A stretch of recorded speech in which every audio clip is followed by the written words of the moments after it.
Hi friends, welcome to Storytime with Tristan. Do you know what this is? That's right, it's a Rubik's Cube. Have you ever solved a Rubik's Cube before? I've been working hard on this one, but I haven't been able to solve it just yet. Is there something you've been working really hard on too? Today, we're going to read a story about Andreas and his Rubik's Cube. Andreas has set a goal to learn how to solve a Rubik's Cube just like this. As we read our story, I want you to think about a goal you've been trying really hard to accomplish and see if you can make any connections to our story. Andreas and his Rubik's Cube Madness by Andrea Alvarez and illustrated by Sebastian.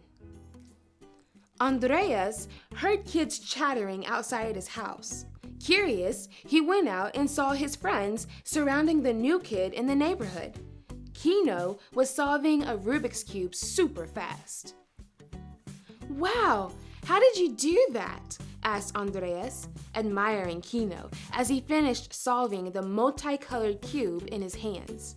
"It's simple. All you have to do is learn the algorithms," said Kino. "The what? What are algorithms?" asked Andreas. "Algorithms are like math codes. The more you memorize, the easier it is to solve the cube." Andreas had no idea what Kino was talking about, but it sounded fun. "Can I try it?" Kino handed over the Rubik's Cube. Andreas twisted it in different directions, trying to get all the faces to be one color. He tried again and again, but the colors were more mixed up than before. "This is impossible," Andreas yelled. "It's not," Kino laughed, "but it takes time to learn." At home, Andreas told his mom all about Kino. "What if I can learn too?" asked Andreas.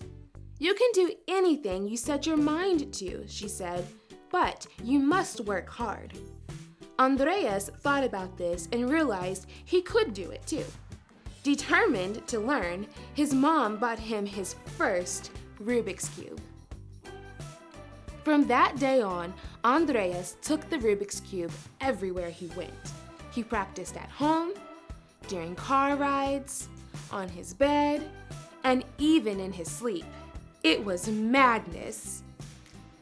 One day, after a lot of practice, there it was. Red, white, blue, green, orange, and yellow, all solved on each side.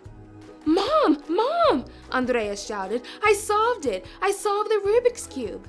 "I knew you could," she said, with a big smile as she pulled him in close and hugged him.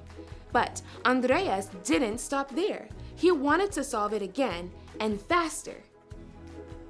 So Andreas worked and worked until he memorized as many algorithms as he could. He wrote them down and practiced one by one. As he continued to learn, he discovered that Rubik's Cube competitions are held all over the world. Kids everywhere competed.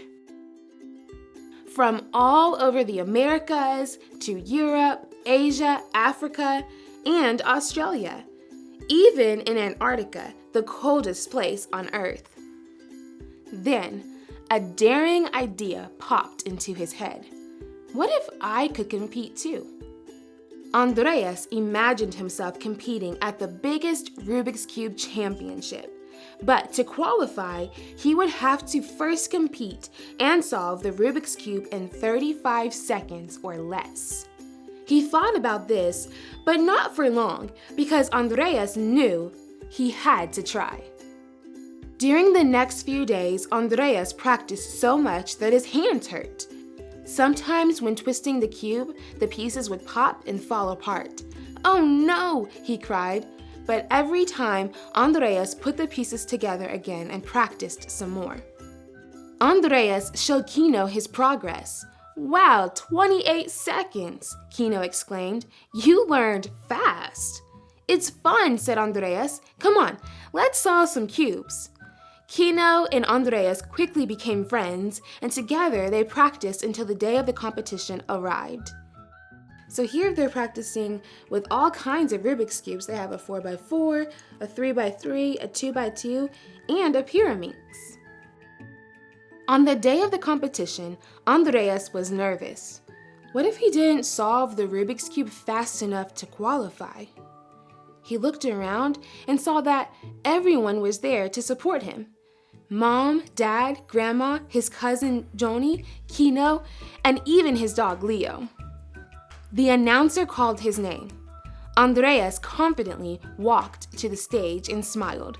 He took a deep breath, grabbed the unsolved Rubik's Cube, and began twisting it quickly. The timer started ticking. "Done!" Andreas shouted. But was it fast enough? He looked at the timer.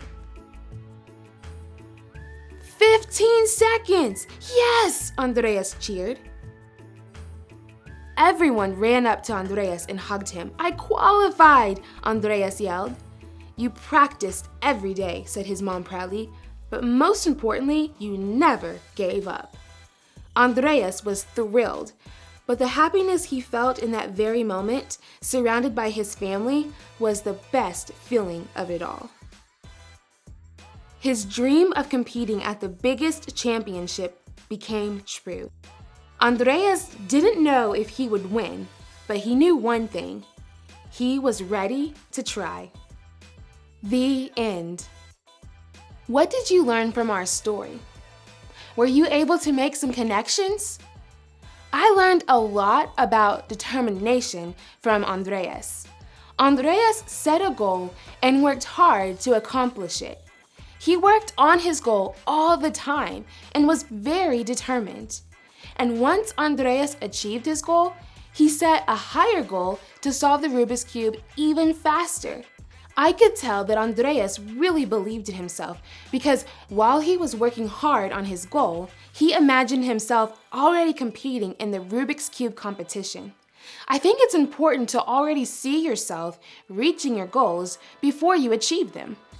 Andreas also worked hard even when it was challenging, and he had people around him that supported his dreams and believed in him too.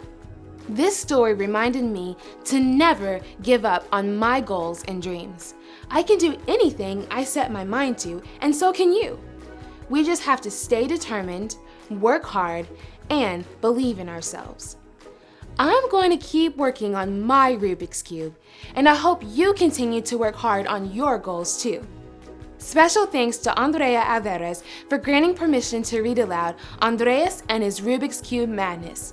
Andrea was inspired to write this book while learning about the fun world of speed cubing through her son's experiences and dedication. Thanks for joining me on Storytime with Tristan.